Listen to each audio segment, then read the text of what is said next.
బీసీల ఓట్లు యాదవాస్ ఓట్లు వచ్చి 55,000 నుంచి 60,000 ఓట్లు దాకా ఉన్నాయి.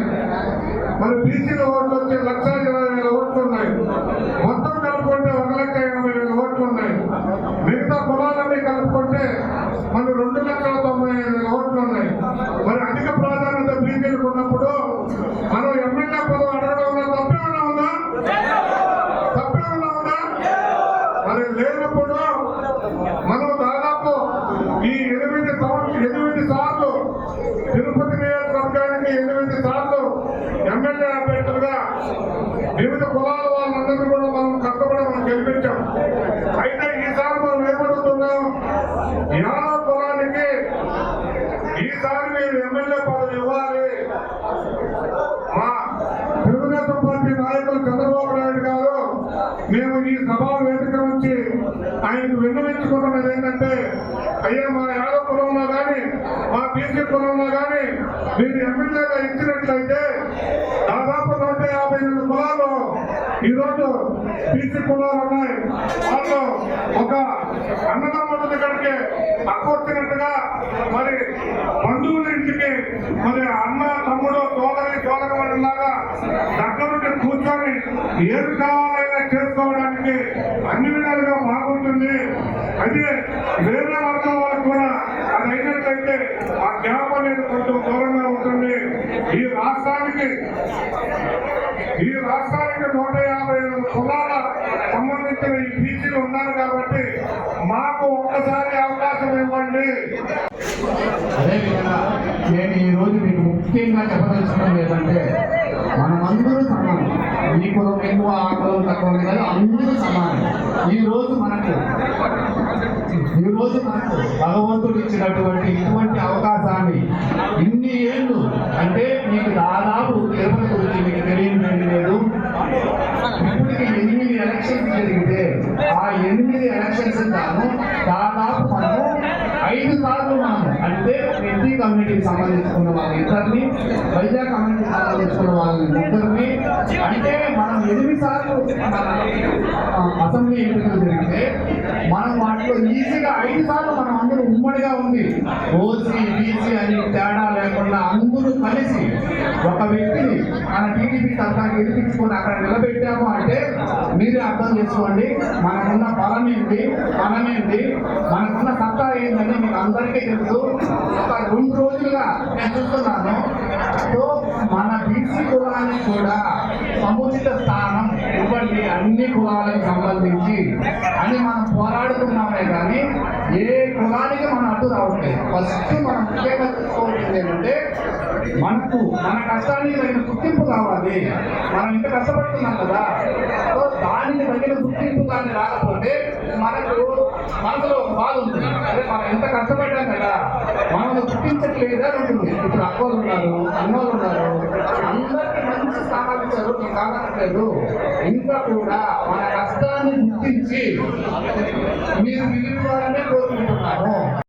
జగద్గురు, ఈ జగత్తుకు గురువు కృష్ణుడు. 2 మాటల్ని శ్రీకృష్ణ పరమాత్మతో ఆయన భక్తుడిగా 2 మాటలు మీకు చెప్పదలిచాను. ఏ కార్యక్రమం చేసినా నా జీవితంలో నేను మొదట స్మరించుకునేటటువంటి నా పేజీలో నా స్నేహితులందరూ వీడియో ఉన్నారు. నేను ఏ వర్షం చేసినా మొదటి రాసేటటువంటి వాక్యం కృష్ణం వందే జగద్గురు. కృష్ణుడే ఇంటిలో కని పెంచినటువంటి మీ దగ్గరికి ఇంత ఆత్మీయంగా ఈ రోజున నేను వచ్చి కలుసుకుంటున్నందుకు నాకు చాలా సంతోషంగా ఉంది. ఈ సభని ఇంత అద్భుతంగా నిర్వహించినటువంటి నిర్వాహకులకు, మా నగరపాలక సంస్థ ప్రథమ మహిళ శ్రీమతి శిరీష గారికి, మునిశేఖర్ యాదవ్ అన్నకు, బాలసుబ్రహ్మణ్యం గారికి, ప్రభాకర్ యాదవ్ గారికి, లక్ష్మయ్య గారికి, పెద్దలు యానాదయ్య గారికి, మా నాన్నగారికి, స్నేహితులు ఆప్తులు అంకెంతులు కూడా వెళ్ళిపోయినట్టు గారికి, మా సహచర కార్పొరేటర్ సుబ్రహ్మణ్యం అన్నకు, రెడ్డి అన్నకు, ఇద్దరు చంద్రశేఖర్ అన్నకు, అన్న సంధ్య అన్న, అనిత, అలానే ఆశీలకు, అనురాధకు, గీతకు, రత్నకు, కల్పనకు, రాధకు, సదభావనకు, మా బాబు యాదవ్ అన్నకు, పుష్పకకు, ఇంకా పెద్ద చాలా మంది ఉన్నారు. మోహన్ యాదవ్, మా పెరుగు బాబు అన్న, రమేష్ అన్న, మంత్రి బాబు అన్న, వాసు యాదవ్, గోపన్నకు, సంజయ్ గాంధీ వికార్ని, మురళికి, అరుణ్కు, శివకు, మళ్ళీ మా చింత భరణి అన్నకు, జీవన్కు, ఎవరైనా మర్చిపోయినా ప్రవీణ్కి, వేదిక పైన ఉన్నటువంటి ఇతర పెద్దల పేర్లు నాకు తెలియక నేను ఉచ్చరించకపోతే క్షమించాలి. వాళ్ళతో పాటుగా ఇక్కడికి పిలిచేసినటువంటి ప్రతి ఒక్కరికి నా హృదయపూర్వక నమస్కారం. కరుణాకర్ రెడ్డి గారు ప్రసంగించిన తర్వాత ఆయన ప్రసంగానికి దీటుగా అంత దాటిగా ప్రసంగించేటటువంటి శక్తి నాకు కానీ ఈ వేదిక పైన ఉన్నటువంటి వాళ్ళకి కానీ లేదని నేను అనుకుంటున్నాను. కాబట్టి నేను చాలా క్లుప్తంగా ఈ సమావేశాన్ని ఉద్దేశించి 4 మాటలు మాట్లాడతాను. మొదట యాదవ కురబ కలయికతో తొలిసారిగా వైఎస్ఆర్ కాంగ్రెస్ పార్టీ మద్దతుదారులు అందరూ కలిసి పెద్ద ఎత్తున ఈ సమావేశాన్ని నిర్వహించడం ఇదే ప్రప్రదం అని నేను భావిస్తున్నాను. కులాలకు ఏమాత్రం మా కుటుంబంలో స్థానం లేదని, కేవలం ఆత్మీయత అనురాగాలతోనే ప్రతి ఒక్కళ్లతోనూ ప్రయాణం సాగుతోంది అని ఆయన చెప్పిన తర్వాత కుల ప్రస్తావన తేవడం నాకు బావే కాదు. కానీ 2 రోజుల కిందట అవతల ప్రత్యర్థి వర్గంగా ఉన్నటువంటి తెలుగుదేశం పార్టీలో జరిగినటువంటి ఒక సంఘటనను మాత్రం నేను ఉదాహరించదలిచాను. దాదాపుగా 20 ఏళ్లుగా ఆ పార్టీకి మేము కష్టపడుతూనే ఉన్నాము. ఎప్పుడో 2007వ సంవత్సరంలో మాత్రమే ఒక పదవిని ఇచ్చినట్టుగా ఇచ్చి, ఆ తర్వాత అప్పటి నుంచి ఇప్పటి వరకు కనీసం మా పేరును కూడా పరిశీలనలోకి తీసుకోకుండా ఉండిపోయారన్న ఓ వీడియో తిరుపతి రాజకీయాలని చాలా కుదిపేస్తోంది. కానీ ఈ వైపున అధికార పక్షం వైపున ఒక్కసారి గమనించండి.